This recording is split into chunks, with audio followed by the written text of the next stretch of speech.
शरद कोकास की लंबी कविता पुरातत्ववेत्ता सन 2005 में पहल पुस्तिका में प्रकाशित हुई थी।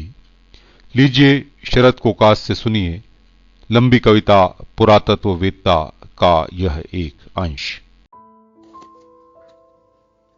लंबी कविता पुरातत्ववेत्ता भाग 23। कवियों, लेखकों, चिंतकों के लिए जितना भयावह है समय, उतना नहीं शायद पुरातत्ववेत्ताओं के लिए।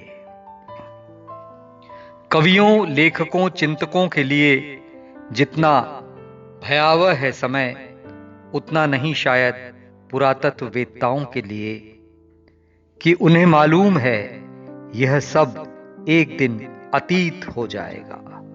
उन्हें मालूम है, मगर उनके लिए जमीन तैयार करते हैं वे।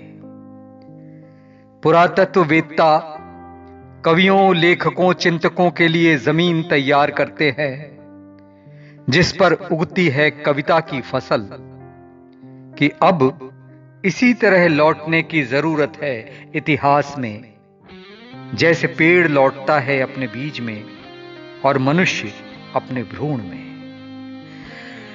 जैसे पेड़ लौटता है अपने बीज में और मनुष्य भ्रूण में, अपने डीएनए में लिए अपनी पहचान और अनंत संभावनाएं, सुंदर, सुखद, सुरक्षित भविष्य की।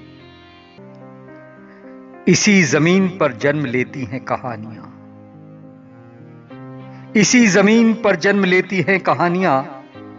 कथानक से बाहर निकलते पात्र अपने व्यक्तित्व में, वहीं मिलती उन्हें विश्वासों की भीड़, जिसकी इच्छाओं में उन्हें साकार देखने की जिद, और वे तकनीक की पीठ पर सवार दौड़ लगाते इधर उधर मनुष्य की कल्पनाओं में, चित्र में आभास पूरी ताकत के साथ उपस्थित, चित्र में आभास पूरी ताकत के साथ उपस्थित, और आग्रह उसकी मदद के लिए सदैव तत्पर, और आग्रह उसकी मदद के लिए सदैव तत्पर। पुरातत्ववेत्ताओं से यह अपेक्षा कि वे आभास में यथार्थ के रंग भरे।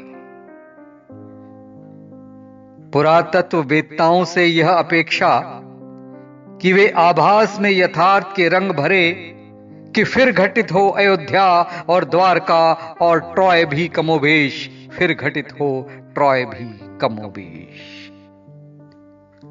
यह नहीं कि उन्हें दिशाओं का भान नहीं है, यह नहीं कि उन्हें दिशाओं का भान नहीं है, या कि तकनीक के जादू से अछूते हैं वे खुद एक पात्र हैं इंसान की कहानी के, और यह कथा अभी खत्म नहीं हुई है।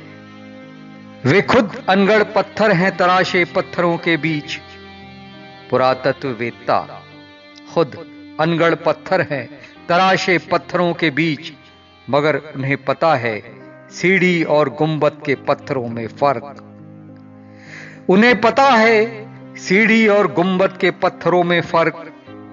पत्थर की त्वचा पर कुछ उंगलियों के निशान हैं, पत्थर की त्वचा पर कुछ उंगलियों के निशान हैं। वे छूते हैं उन्हें, महसूसते हैं कंपन, पढ़ते हैं उनमें लिखी मनुष्य की कहानियां। यही हैं वे उंगलियां, यही हैं वे उंगलियां जिनमें कभी तलवारों की मूठ थी। इन्हीं उंगलियों से चलाए गए थे तीर अपने ही भाइयों पर। इन्हीं ने किया था कभी किसी तानाशाह का राज तिलक। इन्हीं उंगलियों ने बनाए थे अंधेरी गुफाओं में उजालों के चित्र। इन्हीं उंगलियों में थाम कर कूची अजंता की गुफाओं में रंग बिखेरे गए थे। भूख के खिलाफ लड़ी गई थी जंग, इन्हीं में हल्की मूठ पकड़कर। इन्हीं ने झाड़ू उठाकर जमाने भर की गंदगी साफ की थी। इन्हीं ने सहलाया था कभी किसी बच्चे के गालों को। इन्हीं उंगलियों ने सहलाया था कभी किसी बच्चे के गालों को। इन्हीं में कलम पकड़कर ब्राह्मी या खरोष्टी जैसी लिपि में किसी लड़की ने लिखा था अपने जीवन का पहला प्रेम पत्र। इन्हीं उंगलियों में कलम पकड़कर ब्राह्मी या खरोष्टी लिपि में किसी लड़की ने लिखा था अपने जीवन का पहला प्रेम पत्र। हर खोज और आविष्कार के निशान इन हाथों पर। उम्र लुढ़काई थी जिन्होंने पेड़ लुढ़काने में, भाषा ने जिसे पहिया कहा था, लेकिन नहीं कहा उन्हें दुनिया का पहला आविष्कारक।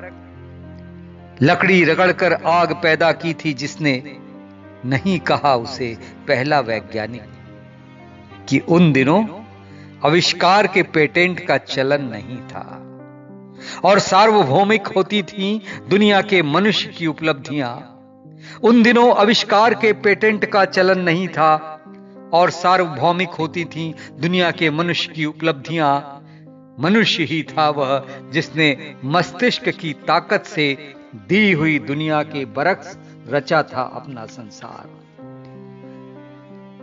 मनुष्य ही था वह जिसने मस्तिष्क की ताकत से दी हुई दुनिया के बरक्स रचा था अपना संसार।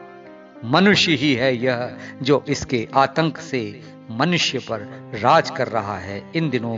मनुष्य ही है यह जो इस मस्तिष्क के आतंक से मनुष्य पर राज कर रहा है इन दिनों।